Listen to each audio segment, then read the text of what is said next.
All right, day 427. Today, we are looking at properties that have been on the market.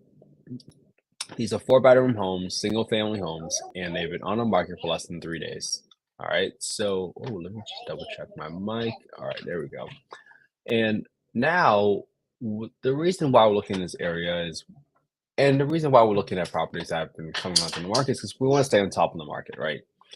What are properties coming on for in terms of dollars per square foot in this market in Birmingham? And as you start to see these new properties coming on, right, what have we been doing? We've been tracking all the properties that have been coming, that have been sold in the last year. But more importantly, now we've been tracking properties that have been coming onto the market in the last couple of months. And by zip code, by neighborhood, we've been tracking these properties. So let's say today's property is 2468 Watson Road, Birmingham, Alabama, 35235. All right. Let me plug in this address right here. And let me plug in the link so I can keep track of all these properties that are coming onto the market. And I do this because this allows me to quickly gauge at a property and see what's going on in the market. Now, all these attributes still matter, right? I'm still writing down what year it's been built in, 1974. So let's go ahead and do that, 1974. This property is being listed for $169,000. So on a dollar per square foot, it's going to be $90 square foot. Okay, that's pretty much same thing as there. So this was listed 11/30/24. So almost roughly the same dollar per square foot. So you are getting a premium in the zip code at least. Let's see if it's the same neighborhood. So this property is on a lot size of 10,454, a little bit smaller lot, 10,454 square feet. No garage, no basement, no HOA. Right. No. Oh, there's a garage. Excuse me. That's garage.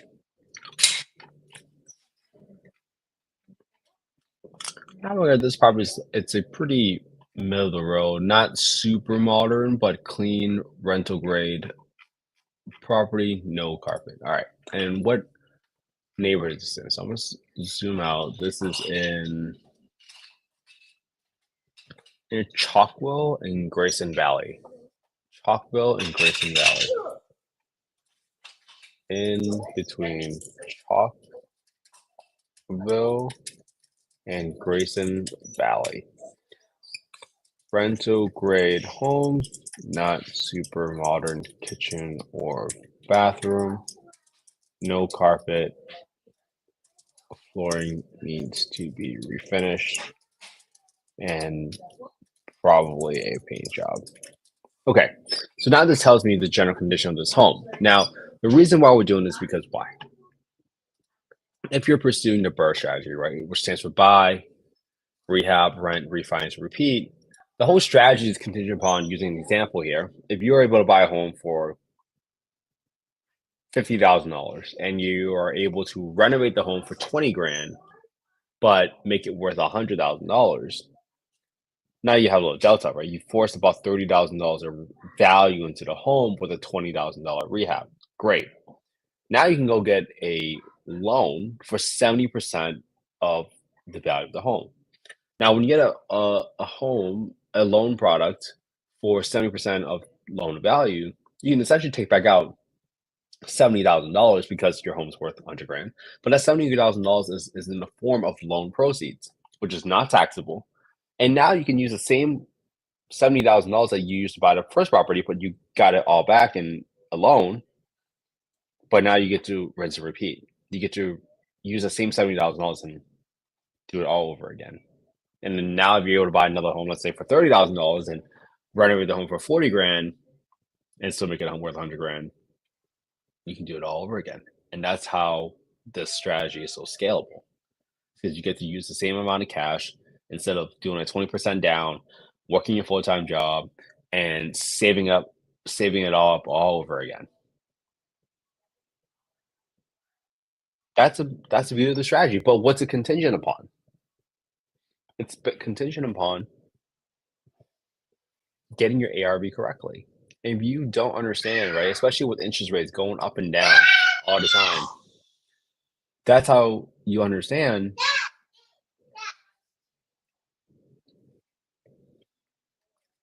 That's the only way you understand whether or not this is worth your time if you get the ARB correctly.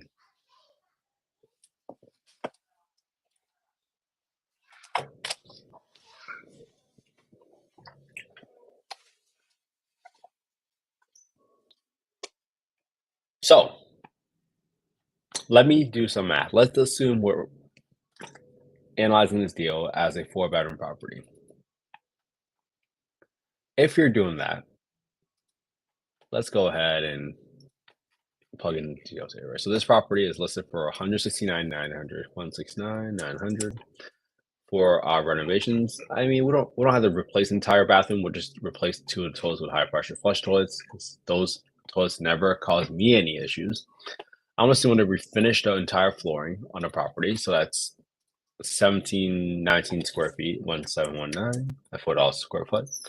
I'm assuming I need to repaint the home. 1719 to repaint the home. $500 for some landscaping. $1,500 for a roof repair. You guys do any patching I can do that I can't see from the photos. And that gives me about a roughly $18,000 rehab. At $169,000, what can I rent this property at? If I go to affordablehousing.com and I go to the owner section and I go to the market rent estimator, plugging in address, plugging in bedroom count, I can see that the average rent for 25 units within a 2-mile radius is $1,713. Now that's a lot higher than what I've been seeing when I've been plugging in 4-bedroom properties in the area. Now, there could be 2 reasons. 1, this could be accurate, or 2, this is now lumping in properties that are in completely different neighborhoods, even though 2 miles is not that far apart, but that could be driving a huge amount of variance in here. So when I go to this area, and let's see, where am I? I am west of I-59. So let's go ahead and look at this. So west of I-59, the properties are up here. So if I look at this property right here, 4-bed, 3-bed, 1,028 square feet, 1,405. This property has been on Zillow for 71 days and has 87 contacts. That's a pretty good viewership, to be honest with you. So that's pretty good. Good to know. So 1,400 is kind of right in line. This 1,800 square feet home has been on the market for 133 days, but there's only been 24 contacts. This tells you this property is probably overpriced, right? If you've been on the market for more than close to half a year, only 24. I mean, this is not. No, this is not a good. This is not a good price. Definitely not 1750. But that could be why this is 1700 because these 1750 listings are jumping in there. There's probably 1900, 57 days, 12 contacts. So as a general rule of thumb, you want to see 1 contact per day on Zillow. And if it's one way or the other, right? If there's way more days on the market and way less contact, it's probably an overpriced. If you see 51 days and 160 contacts, this is underpriced. Oh, but this is different zip code, so I can't even go there anymore. So this is completely different neighborhood. See, when you go across these natural borders or these artificial borders, even though they're huge streets, our home is closer to right here.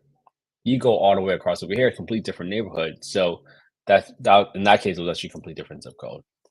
So this property is probably most comparable. Maybe I can go up to 1,450, but definitely not 1,700 based on some of the on the market stats that I'm seeing right now. So I'll put 1,450 just because this home is a little slightly bigger with bigger square footage, but I'm not sure if I'm going to get rewarded on the market yet for that price.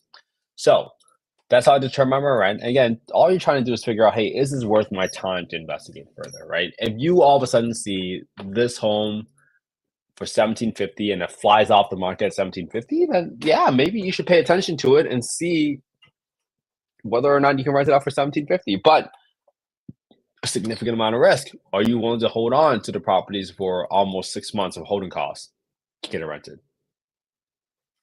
That's a risk that you really have to contemplate with. All right. All right. So now that we got these properties up in place, I'm gonna get my payment calculator and input my expenses right from here from $62 in property taxes and 131 times 1.2. I'm taking this insurance estimate because I'm assuming it's used for a primary residence property, and I'm multiplying by 1.2 so that I can add 20% premium because it's going to be an investment property. All right. Using that, what I'm going to do is I'm going to have a 10% down payment. I got 10% for property management, and then I got 5% for vacancy. So this gives me a approximate. Now, maintenance is probably the most important part, right? Make sure you're setting aside money every single month for those future capital expenditures, because you know that roof, that water heater, that HVAC is going to get replaced at some point. So you better set aside money now for those big replacements coming down the road, because otherwise you will be overestimating your profitability because you underestimate your expenses. Don't be that person in 5 years from now and you get a big bill and then you realize that you didn't make any money. All right. So for my down payment, I'm going to put 25% in F19. So my down payment is going to be equals to B4, my listing price, multiplied by my down payment percentage of 25%. And then in case 6, I'm going to have 7.5%. And then my principal is going to be equals to my listing price in B4 minus my cash to seller. That's $126,000. Great. So now, assuming I can rent out for $1,450, I'd be negative $18 of cash flow a month. That's a 0% cash to cash return roughly. So it's negative 0.3. Assuming you bought this property for $169,000 with a $18,000 rehab, 25% down, 7.5% interest rate. Now that's what it is right now, right? But what I want you to get into practice of is learning how to adjust up and down the levers. I'll figure out, hey, is this going to be a deal or is it not going to be a deal? Again, this is not investment advice. We're not saying 10% cash on cash return is the magical number. We're not soliciting any investments on this call. We're just showing you how to simply move the cells in a spreadsheet to meet a target criteria that is personal to you, that you and your investment professionals and advisors came up with, not me. All right. So if I load this asking price, watch what happens to my cash and cash return. If I go to 100 grand, whoops, million, that's a 9% return. If I go to 95,000, great. Now I'm able to achieve my 10.1% cash and cash return. So at 1450, I can capture $370 a month. That's a 10.1% return, assuming you can buy this property for 95 grand.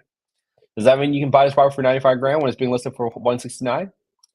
I don't know. Chances maybe not, but at least now you know what is the price or the set of terms that can make it a deal. And by set of terms, right? Let's talk about this. What if you're able to get a loan profit for 20% down and the interest rate is now 6% instead of 7.5%? So I'm going to lower my interest rate in case 7 to 6% from 7.5. My cash and cash has jumped almost 2 points. So now if I go to 105, 108, great. My willingness to pay, because I can find a loan product for 20% down and my interest rate now 60% because maybe in the future the interest go down. Now all of a sudden you understand I just jumped up from 195 to 108. Is that closer to 169? Yeah, but is it still pretty far away? Yeah. But at least now you know what price or a set of terms. In this case, we updated interest rates. I mean, you can double the rehab, whatever it is, right? Because if you double the rehab, you can figure out, okay, well, my rehab just doubled. What does that do? What if I multiply by 2? Now I'm down to 7%. So now I got to go back to 95 grand, assuming everything else from the last scenario is constant. No, I have to go to 90, 88, 85. Because my rehab doubled to 36, I can now only afford to pay 85 grand to achieve a 10% return. Assuming I get to rent out for $1,450 because now I can cash with $461 a month. Again, this is assuming 25% now with 6% interest rate. That's what you have to do, right? That's why you got to have an inspection contingency. Because when you get the contractor out there and they give you a bid for a job and they say, oh, there's this big foundation issue that's going on down here. Well, now instead of getting all emotional and worry about it, you just go to your calculator and you ask yourself, hey, what does this need to be true for this to be a deal to meet my criteria? And that's how you take some emotions out of the deal. All right. All right. So hope this was helpful, everybody, to go through all the scenarios and adjust the different levers. My goal is that you copy my homework, right? Analyze the same deal I analyzed today. This is a new listing that just came on the market. Using the same spreadsheet. You guys want to copy the spreadsheet, go to affordablehousing.io, not .com. Go to the Get Deal Analysis tool, put in your name, your email, your phone number. That's the fastest way for you to copy the spreadsheet. And from that point onwards, just put it on your own YouTube channel. Right? I didn't make the spreadsheet from scratch. I got it from a few other folks. I modified it, I tweaked it so that I can analyze deals a lot faster. But this is the fastest way for you guys to get a copy of the spreadsheet and the fastest way for you to get reps in so you understand what you're doing. So when that deal comes across the table and slaps you across the face, are you going to recognize it as a deal? I certainly hope so with the practice that you're putting in. All right. I hope you all have an amazing day. I'll see you all tomorrow for day 428. Have a good one, everybody. I hope you all spend some quality time with your family and friends today because that's what life is all about. Have a good one, everybody.